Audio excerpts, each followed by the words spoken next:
Bonjour à tous, salut les caps. Aujourd'hui, there is a new video. Nouvelle vidéo aujourd'hui les amis, on va parler de quelque chose de très important. C'est un rebondissement dans l'affaire Brigitte. Il y a de nouvelles pressions subies par qui? Subies par notre Candace Owens nationale, je dirais même internationale puisqu'elle n'est pas française, elle est américaine.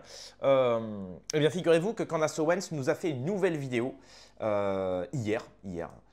Bon, ici, on n'est pas à la même heure qu'aux États-Unis, hein, vous vous doutez, donc voilà, bref. Et elle nous annonce que Donald Trump l'a appelé en personne, oui, oui, en personne, pour lui dire que, en ce moment, pour essayer de gérer des négociations internationales, géopolitiques et géostratégiques, Donald Trump a demandé à Candace Owens d'arrêter de parler de l'affaire Brigitte sous peine de recevoir des non-négociations de la part d'Emmanuel Macron. Je ne sais pas si on se rend compte de la... Ça relève de la dinguerie. On a un président états-unien qui appelle une des podcasteuses trumpiennes les plus influentes au monde, qui dit s'il te plaît arrête de parler de l'affaire Brigitte parce que là Macron ne veut plus négocier avec nous ou bloque les négociations, notamment par rapport à la Russie et l'Ukraine. Donc c'est ce sur quoi on va réagir aujourd'hui, mais rendez-vous bien compte à quel point l'affaire n'est pas anodine. Encore une fois, il y a ce qui est dit et ce qui n'est pas dit. Et il faut bien comprendre que si un président demande à un autre président de contacter une podcasteuse, une influenceuse, pour arrêter de parler d'un sujet à son propos, ce n'est pas anodin, ce n'est pas qu'une rumeur. On le sait très bien. Donc, avant de commencer la vidéo, s'il vous plaît les amis, pour soutenir mon travail, je vous demande de mettre un énorme pouce bleu, de vous abonner, c'est entièrement gratuit. On vient de passer les 83 000 abonnés. C'est juste, c'est dingue, c'est dingue. Donc, merci beaucoup. Et je rappelle, je ne dis pas souvent, mais je rappelle que tous ceux qui veulent me soutenir financièrement, mon procès s'est passé il y a quelques jours, là, le 26, et notamment pour tous ceux qui veulent soutenir mon travail de manière, qui ont un petit peu les moyens, qui veulent me donner un petit billet tous les mois, eh bien vous avez l'abonnement payant, c'est le bouton rejoindre en bas de la vidéo. À côté de s'abonner, vous avez le bouton rejoindre. Vous avez des vidéos exclusives, des bonus et c'est surtout un moyen aussi de me soutenir financièrement. Ça fait toujours plaisir. Voilà, je ne le dis pas souvent, mais là, pour cette vidéo-là, je voulais en parler. Bref, donc on va d'abord lire l'article du Média en 4K2, puis on va regarder un extrait de la vidéo sous-titré et traduit de Candace Owens qui nous révèle ce que lui a dit Trump au téléphone. Au téléphone, ça ferait une bonne musique ça, au téléphone, pam pam pam, au téléphone. Bref, je suis complètement fou. J'ai repris le café, remarque. J'ai repris le café, donc c'est vrai que ça joue un petit peu sur mon état psychologique, frérotte. Alors, Candace Owens affirme que la Maison-Blanche, via Trump, lui a demandé d'arrêter de parler de Brigitte Macron, sous pression d'Emmanuel Macron. Elle prétend que Macron bloque la paix en Ukraine. Que Macron bloque la paix en Ukraine pour protéger ce secret. Donc rendez-vous compte que là, ça prouve quand même que Macron, il a du poids dans les négociations.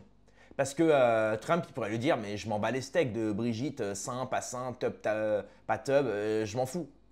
Tu fais les négociations et tu te tais. Là, si Macron, il arrive quand même à dire à Trump « non, je bloque les négociations avec l'Ukraine parce qu'une podcastrice, une podcasteuse ou une influenceuse de ton bord fait telle chose », ça paraît dingue quand même. Ça paraît dingue les gars. Vous imaginez? Donc, moi qui sous-estimais un peu Macron, ça prouve quand même que Macron, il a du poids dans les négociations. Donc, il n'est pas à prendre à la légère. Alors, mesdames, messieurs, attachez vos ceintures car Candace Owens, la reine du podcast, fait trembler les puissants. Et elle a encore frappé.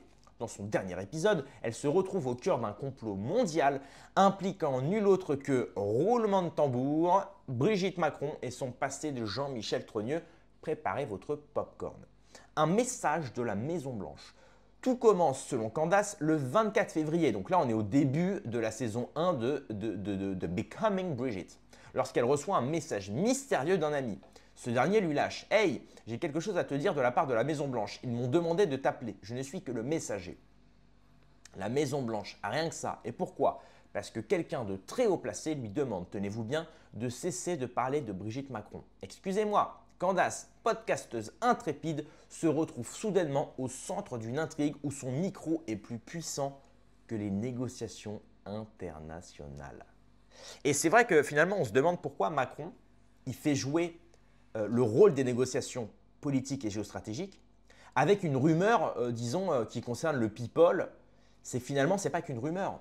Ça veut dire que si ce secret éclate, ça peut remettre énormément de choses en question. Notamment la crédibilité d'Emmanuel Macron. Puisque si on apprend que finalement, depuis maintenant, ça fait quoi? Ça fait 7 ans qu'il est au pouvoir? 6 ans, 7 ans? Si pendant 7 ans, il nous a menti, si pendant 7 ans, les médias ont participé à ce mensonge, si pendant 7 ans, les journalistes et autres collaborateurs ont collaboré avec ce mensonge et on se rend compte que finalement, ils ont pu nous mentir sur autre chose. Et surtout, ça prouve encore une fois que tous ceux qui ont été attaqués en justice, notamment Natacha Ray, Amandine Roy, Xavier Poussard, qui aujourd'hui, la plupart sont tous soit expatriés, soit exilés, soit très embêtés par la justice. Ça veut dire qu'ils avaient raison depuis le début. Et ça, c'est dingue. Et ça expliquerait plein de choses. Évidemment, ça découle aussi de l'ascension et de l'accession au pouvoir d'Emmanuel Macron, son entrée chez Rothschild, la cérémonie des JO qui explique pourquoi il y a autant d'entreintes à la légalisation et à un espace favorable au LGBTisme dans l'espace français sociétal. Donc là, ça relève complètement d'un agenda finalement. Donc tout ça, en fait, c'est vraiment, c'est pas qu'une rumeur. Cette rumeur-là, en fait, découle de plein d'autres choses et peut faire découler de plein d'autres choses. C'est vraiment ça qu'il faut comprendre. Donc on va se regarder la petite vidéo où elle explique un petit peu tout. Regardez bien.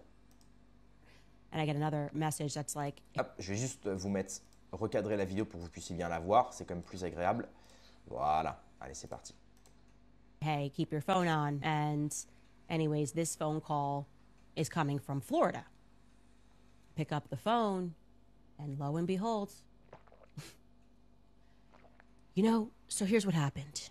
I'm negotiating this thing. I'm negotiating Ukraine and Russia, and you wouldn't believe how many parts are part. It is President Donald J. Trump. He is calling me, and in true President Trump fashion, he jumps right into the narrative. We're not, hey, how you doing? He just like jumps right into the narrative of exactly how this went down. I am literally, it is hard to catch my breath to comprehend that 4 days ago I'm ending a series about Brigitte Macron, and now I'm speaking to the President of the United States, and the topic of conversation, no matter which way you want to slice it, is about Macron's wife's penis. I mean, there's no other way to say it, right? Anyways, I have Macron. I like Macron. We're speaking the White House, and I'm walking him to his car, and, you know, he says to me, Mr. President, can I speak to you for a second? I say, of course you can speak to me about anything. What's going on? And Macron wants to have a little sidebar. And then Macron says to him, Mr. President, do you know Candace Owens? And I say, yes, of course I know Candace Owens. What's going on? And then he continues his narrative, and he tells me that Emmanuel Macron is requesting to his face that I stop speaking about his wife. And one of the things Trump said is like, you know, he tells me, you know, she's old and this is really, really impacting her. And then he said, you know, I saw her, you know, Candace, I saw her up close and she looks like a woman to me. She looks like a woman to me. I had dinner with her at the top of the Eiffel Tower. And I explained to him that she has had this amazing doctor who specializes in transgenderism surgeries or feminization procedures. I'm talking to the President of the United States about this, guys. This is crazy. This is wacky. And I said to Trump, and I will be honest, that at that moment I realized that one day this is going to go into my autobiography, and so I got to say something funny. And I said to him, you know, respectfully, Mr. President, it's not my fault that he married someone with a penis. He then tells me, we're really close to getting this thing done. And he throws in the art of the deal type stuff. He starts complimenting me. He said, Melania loves you. She says, you're so beautiful. She thinks you're so beautiful. I said, thank you, Mr. President. Thank you, Mr. President. You know, compliments will get you everywhere in life is my mentality here. Ouais, c'est très and then I say to him, what I've agreed to already in the back of my head. I say, look, I'm happy to do this for the short. Obviously, I don't want to have on my conscience that less Christian men could have died in the East if I just shut up about something. But I'm very clear to him that this is going to be short term, and that I fully expect that in a few months I will be able to speak about this. He was about to commit to that, but then it felt to me like someone in the background was like, no, we need this conversation to stop altogether. And then he doesn't say no or yes, but he just says, that he really needs to work with Macron long term, and they have this long working relationship. And I was very clear, this is not long term for me. Like, if you're close to this deal, ink it, let's get it done. And then he sort of offers at the end, he says, hey, maybe I can come on your podcast one day. I'm great for ratings.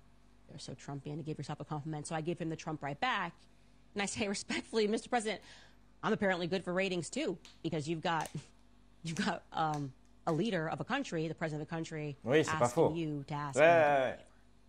Ah, c'est bien répondu ça, c'est très bien répondu. Le président américain Donald Trump lui dit, écoute Candace, voilà, je peux venir sur ton podcast, mais arrête de parler de l'affaire Brigitte parce que ça trouble les négociations, comme l'a dit Emmanuel Macron. Et Candace lui dit, mais justement, je fais déjà énormément d'audience si justement vous me téléphonez pour me demander d'arrêter de parler d'un sujet. Donc ça, c'est vraiment une très bonne répartie. J'aurais pas dit ça, moi. Ça ne me serait pas venu à l'idée.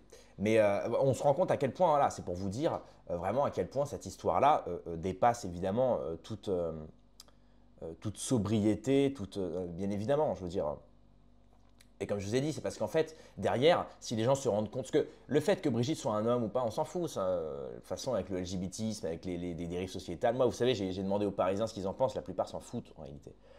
En province, ça prend un petit peu plus parce que les gens ont des mentalités un petit peu plus moins citadines, moins bon, certes. Mais en fait, ce qui est le plus troublant, c'est de se dire que le président nous a menti et que Brigitte nous a menti.